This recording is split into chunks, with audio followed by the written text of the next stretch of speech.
cuentan quienes lo frecuentan que Macri estaba convencido de que ganaba Trump. Es más, que está convencido de que ganó Trump. Y que aunque su amigo ya no vuelva, lo que se consolidó en Estados Unidos es el trumpismo. Esa forma irracional de hacer política, difundida como un discurso que prescinde de la verdad y que promueve el odio como pulsión política. El odio al gay, el odio al negro, el odio al inmigrante, el odio al musulmán, el odio al extranjero, el odio al otro.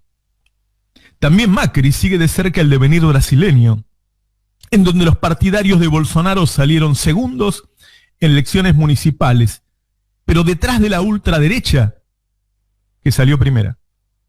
Macri piensa que puede volver.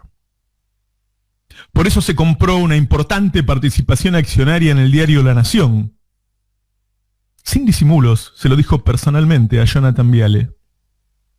Vamos a hacer grandes cosas en La Nación más.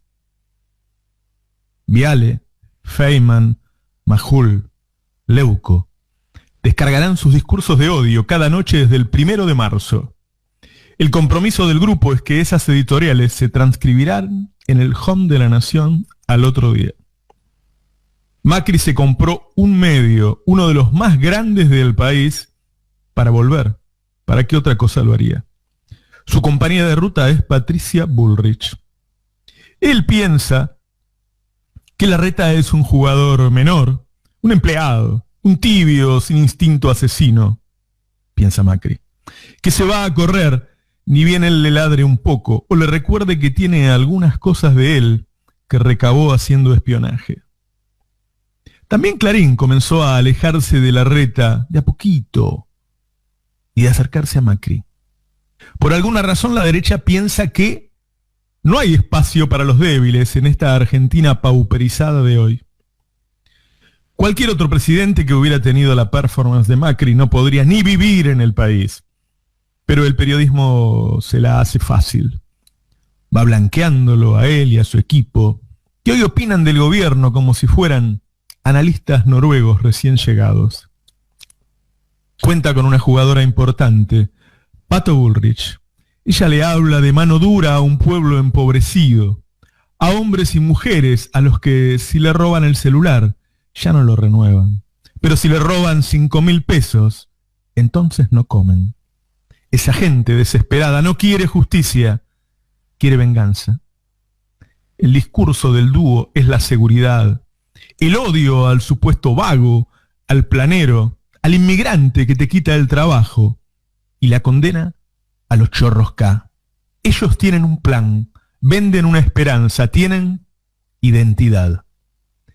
Macri cree que puede ganar en 2023, o que si no le da, puede ir de candidato a vice de Pato Bullrich y tener él el poder. Pero él no quiere un distinto al lado, como eligió Cristina. Él quiere un igual. Quiere a Pato Bullrich. Y no está tan mal para 2021, hay que decirlo. Hoy Juntos por el Cambio gana en Cava, en Córdoba, en Mendoza, y puede ganar en Santa Fe y en Entre Ríos. Habrá que hacer una gran elección en la provincia de Buenos Aires para sacar más votos que Juntos por el Cambio a nivel país, ahora, en octubre. Esa derecha que nos endeudó, que nos empobreció, que nos convirtió en una sociedad más desigual y más pobre, pero que fundamentalmente más miserable en materia de valores, tiene un plan claro para volver y para gobernar. Frente a eso asoma un gobierno que no sabe a dónde va, que no convoca, que no enamora, que no ilusiona. Es peligroso dejar al pueblo sin ilusión. Tampoco hilvana un relato, una narración que ponga en valor las cosas que sí hace bien y que lo diferencian a favor, muy a favor de Macri. Estimo y respeto al presidente. Mis reclamos son para que vivamos mejor y para que gane. Porque la vuelta de la derecha sería un infierno. Alberto ganó en 2019 corriéndose al centro, pero no ganó por eso. Ganó porque Macri llegó a las elecciones con una inflación del 56%. También Cristina hubiera ganado. El centro no existe. y mucho menos la posibilidad de quedar bien con todos, de que nadie se enoje, como escribió Paula Canelo en el Destape. El que quiere que nadie se enoje, enoja a todos. Tengo para mí que Alberto tendrá que irse de ese lugar, antagonizar con las ideas de la derecha, no con ideas de izquierda, con ideas peronistas. Armar un gabinete peronista. No podés confrontar a un cheto con otro cheto. Los peronistas no queremos tanto. Queremos tener trabajo, comer un asado los domingos, irnos 15 días a la costa, festejarle los 15 a la piba y los 18 al pibe, un autito, clase mediero que nos lleve y un poco de mística que le dé sentido a nuestra vida. Porque este gobierno está destruyendo esa mística, esa que Néstor y Cristina construyeron y que muchos nos encargamos de sostener como una antorcha ardiente que sabíamos nos iba a devolver al poder. A volver, vamos a volver. ¿Se acuerdan?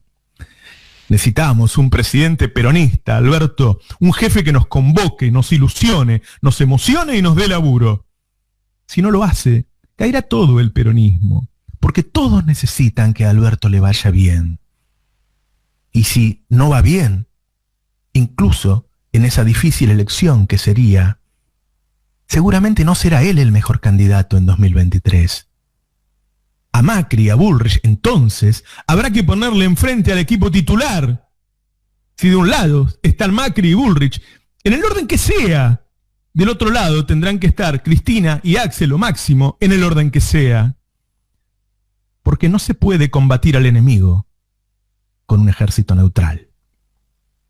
Que planteaste editorial es bien interesante porque yo creo que en este momento tal vez las elecciones se ganan con el centro, buscando ese electorado moderado que en determinada elección se va para un lado, en determinada elección se va para el otro, según quién lo compensa más. Pero después gobernando es el resultado, ¿no? Claro. O sea, ¿qué es lo que te da resultado? No más el centro, sino lo que efectivamente conseguís lo que prometiste, ¿no? Y claro, me parece que ahí hay algo que no está funcionando, claramente. Y te digo más, yo creo que a ellos les va a ser más fácil quedarse con esos votos de derecha que hoy aparecen en las encuestas en manos de otros, que a nosotros que no se nos vaya por algún lado, por Guillermo Moreno o alguno que se quiera presentar ahí para llevarse puntos de desilusionados. Sí. Te hablo más de 2023, ¿no? Sí. Okay. Pero guarda que en 2021 me lo daba el gobierno ayer estas provincias, como perdidas o complicadas. Cava, Mendoza, Córdoba y complicadas Santa Fe y Entre Ríos. Sí. Santa Fe, ahí hay un tema, después lo vamos a charlar, es estas charlas que está teniendo la gente de Juntos por el Cambio con el socialismo, que sabemos que es una fuerza ahí que es importante en Santa Fe, porque claro, ahí se elige senador y se sabe que el que gana tiene 2 senadores, ¿no? Entonces podría haber una alianza ahí de conveniencia. Ahora, qué alianza rara esa, ¿eh? Sí, es muy raro. Obviamente hay un sector del socialismo, que es muy reacio. Pero bueno, estuvieron muchos años aliados al radicalismo, ¿no? De hecho, un sector del radicalismo todavía sí. Pero bueno, se supone que son progresistas. Pero bueno, son antiperonistas también. Claro, básicamente, los une el espanto. A ver qué es lo más fuerte, ¿no? El tema es eso de que ellos se van al extremo y nosotros estamos ahí en esas negociaciones y le temo. Uno no tiene, uno no sabe lo que va a pasar. Hace un análisis de acuerdo a lo que va ocurriendo y me parece muy fuerte. Después lo explayamos un poquito más. Este desembarco de Macri en la nación. Pero volvemos otra vez, Roberto, al mismo tema que hablamos una y otra vez. Quizás yo vuelvo mucho a eso porque es el tema del que sé, de los demás toco más de oído, que tiene que ver con la comunicación política, ¿no? Y con cómo se comunican estas cosas.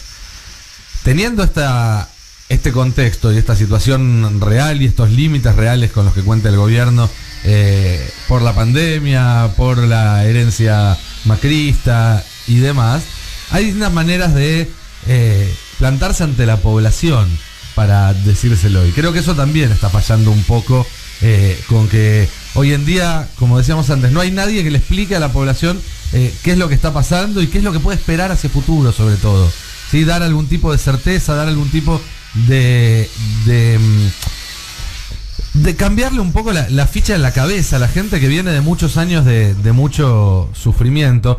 Y lo mismo que pasa con la economía se puede plantear con respecto a la pandemia.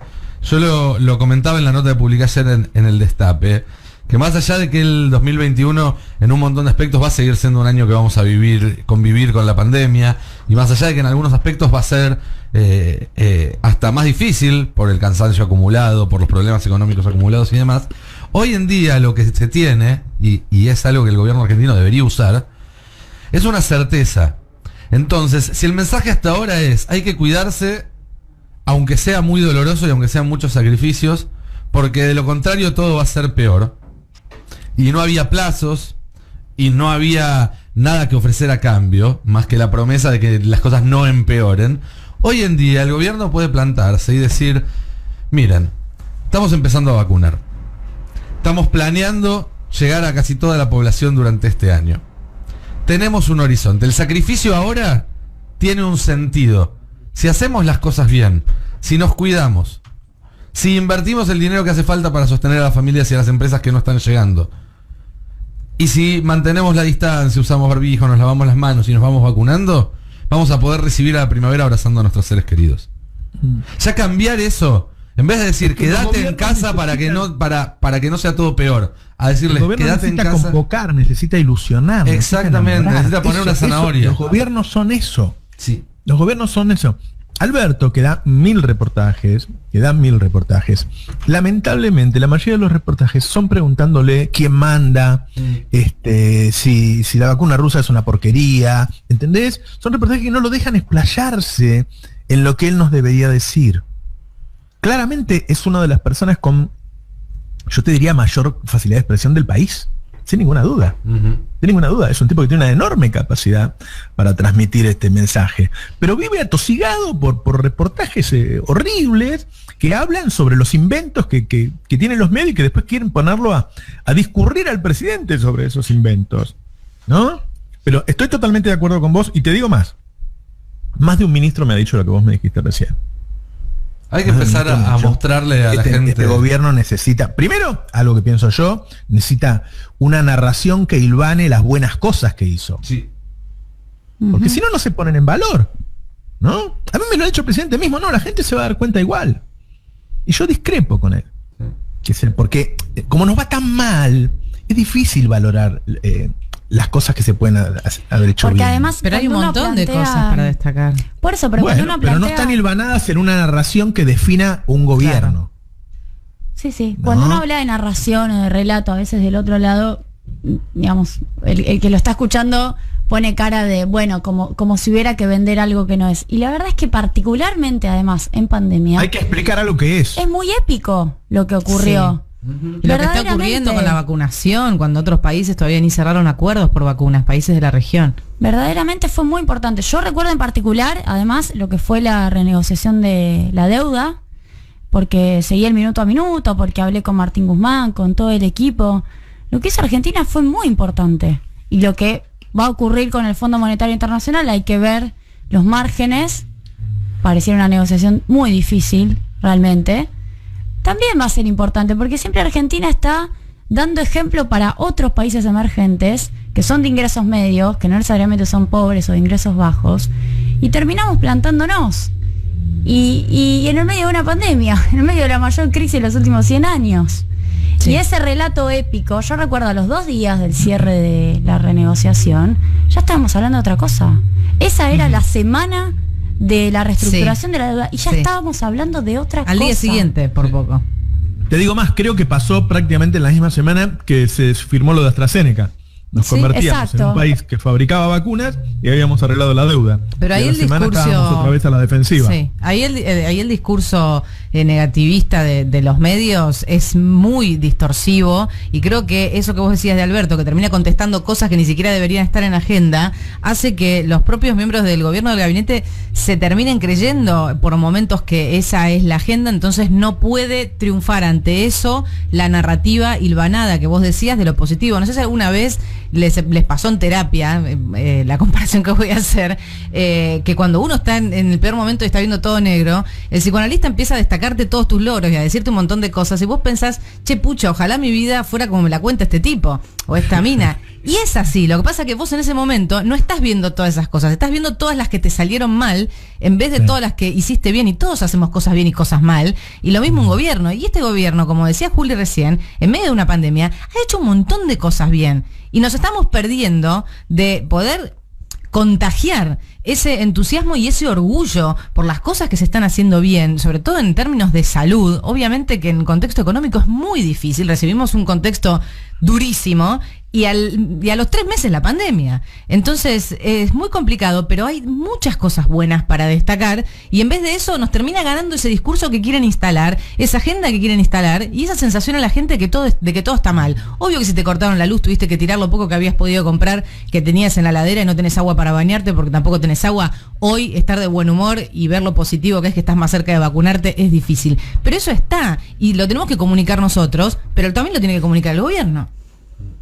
Mira, yo te voy a decir una cosa que vengo pensando últimamente.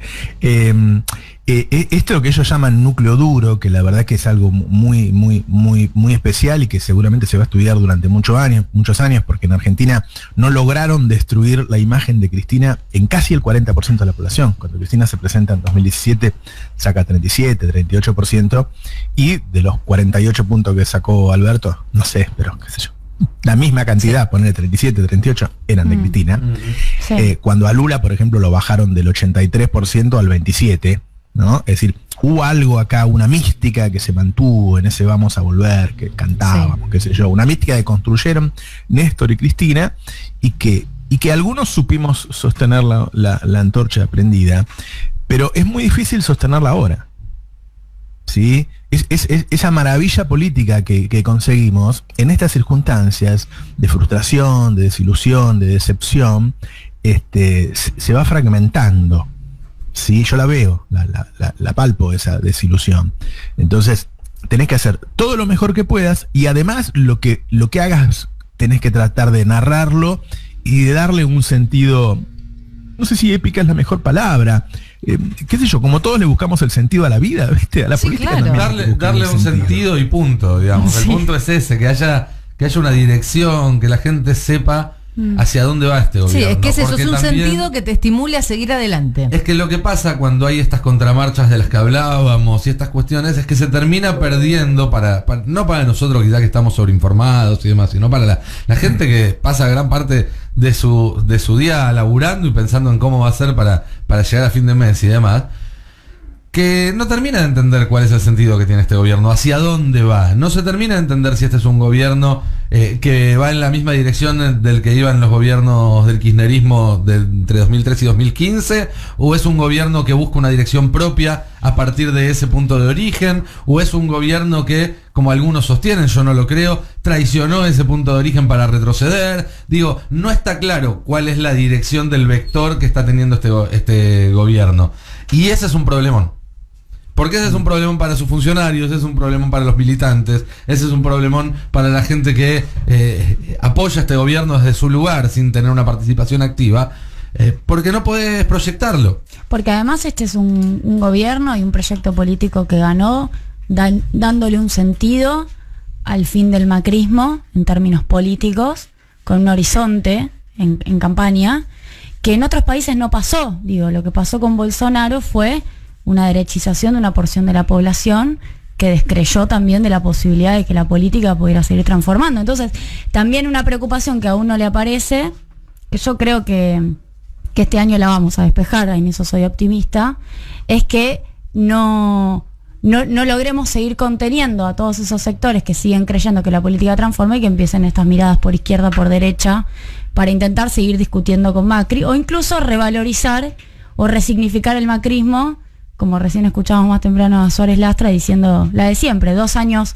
fueron buenos, los otros 2 años fueron malos, fue una crisis, fue un accidente, y que volvamos a tener que explicar de nuevo lo que fue, digamos. También de nuestro éxito depende terminar de enterrar una mirada sobre la economía y una mirada sobre la política que ya fracasó, porque fracasó, pero no necesariamente está muerta.